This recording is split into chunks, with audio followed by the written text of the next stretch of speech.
Hey guys, I am here tonight to talk with you guys about what life has looked like since my 2-year-old got diagnosed with high-functioning autism / Asperger's. So if you want to know how all of this started, how we got a diagnosis, and what is still currently going on and the changes we have noticed and made in our lives, then stay tuned. I'm hoping that this video will help somebody out there see the signs early, even as a teacher, that I missed myself and my own child, not because I was in denial, just because I thought he had something else. And so while my son's signs may look significantly different than a very low-functioning child or another high-functioning child, my son has received a diagnosis and is undergoing soon. We actually got an appointment booked to see a psychologist for him to get a second diagnosis in our state for our insurance that we have, for him to be able to receive ABA therapy and treatments or whatever he may need, like special needs car seat, specialized diapers if it ever gets to that point, which luckily we are doing very well on potty training right now.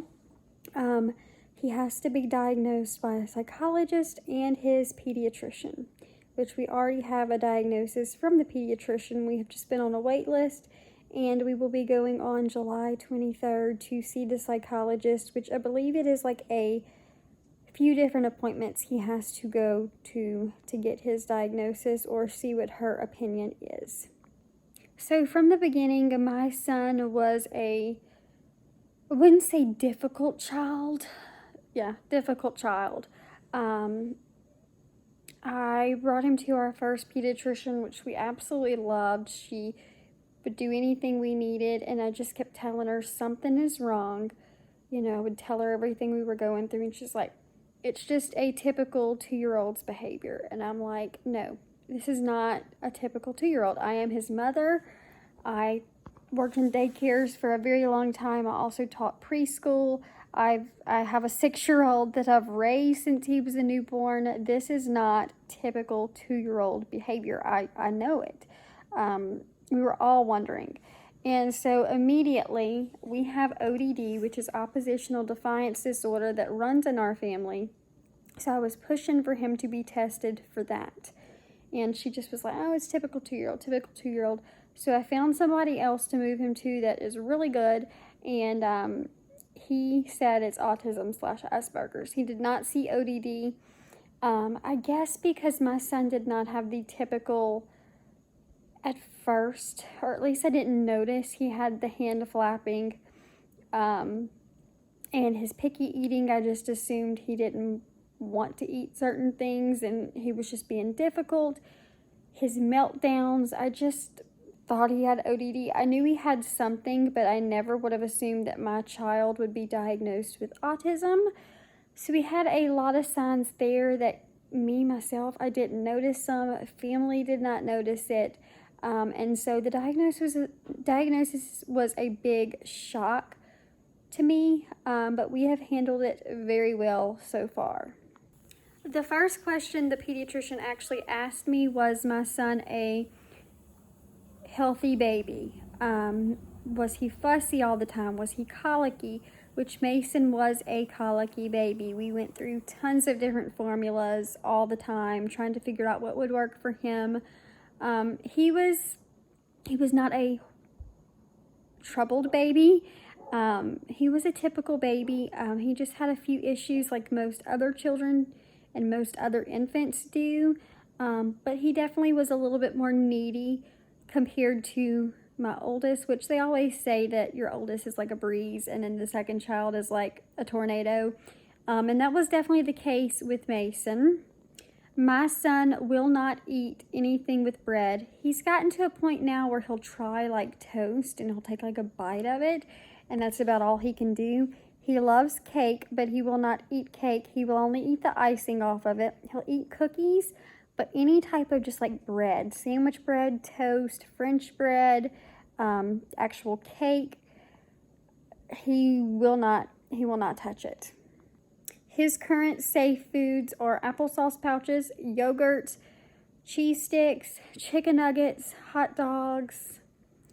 Those few things we keep on hand at all times because sometimes that's all I can get him to eat for 2 or 3 weeks at a time, but at least my son is eating. Mason did not have the typical hand flapping. He would flap his hands here and there, but it was not something that caught me off guard very often. But as he has gotten a little bit older, like in the recent months, like in the last month, I have noticed a lot more of the hand flapping when he gets aggravated or overstimulated. We have a lot of meltdowns. We have at least 3 meltdowns every day. Going out in public is almost impossible. I know y'all see me a lot of times vlogging, going out in public, and things seem like they are smooth sailing, but they are not. I mean, grocery store trips, I went today, and it took me 4 hours to get groceries. He gets very overstimulated in grocery stores or in public places. If he's like outside, it doesn't really bother him, but in stores, or like in a doctor's office, in any kind of closed setting with a door, other than at home in his safe spaces, he flips out. It is just not his thing. He tries to escape by running, and so we've had to get like a backpack with a leash and things like that are made for kids to ensure that he is safe in all the environments we go to. And I always make sure I have a phone that can play a video like Paw Patrol. He gets very obsessive with different things. For a few months, or actually for over a year, it was Miss Rachel. And now for a while then after that, it was still Miss Rachel, but he was watching Matilda and Garfield. And now it is more trains, Paw Patrol, Mickey Mouse, little things like that are just his favorite things in the world. His number one favorite right now is Paw Patrol. He can wear a pair of pajamas he has with Paw Patrol on them, and he will point out to you every single one of them. He knows them by name, and my son will not be 3 till November, so he is super smart. And like I said, very obsessive over different things. He has big attachments to a lot of things, like the pacifier. We still have not been able to get that away. Certain toys, he will not share his toys, which is typical for toddlers. But he is very much obsessive over anything that he believes is his or he wants to be his. He will tell you it's mine, and if you touch it, it is the end of the world.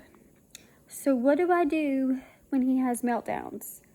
It kind of just depends on what's going on in that situation. Like I said, he has not started therapy yet, so I haven't really gotten very much training. I just kind of do what works for us at this moment. Usually when he has a meltdown, I'm like, okay, we need to breathe.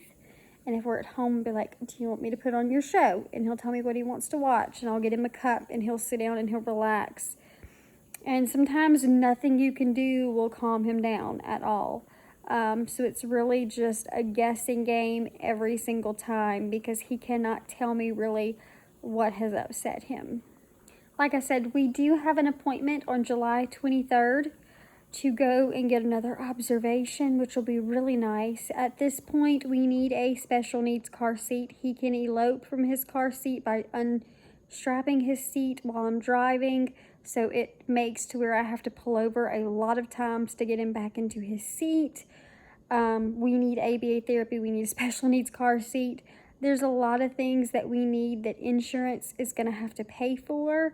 But it's getting to that point to get insurance to pay for it. There is a possibility that he will qualify for a sitter, like a caregiver. And after speaking to his doctor, since I do stay home with him, I would be able to qualify to be his sitter or caregiver, so I can get paid to do that by Medicaid. I'm not sure exactly how much. I don't even know how long that process is. I'm sure it's a fight to even get that. I don't even know if it's worth it at this point. So, like I said, kind of a waiting game for the majority of this stuff. Mason also, when swimming, does not like wearing clothes, even a swim diaper. I think it's just how it feels on his body. He does not like it. There are certain quirks about Mason and Mason's world that are definitely a little bit different, but I would not trade it for the world.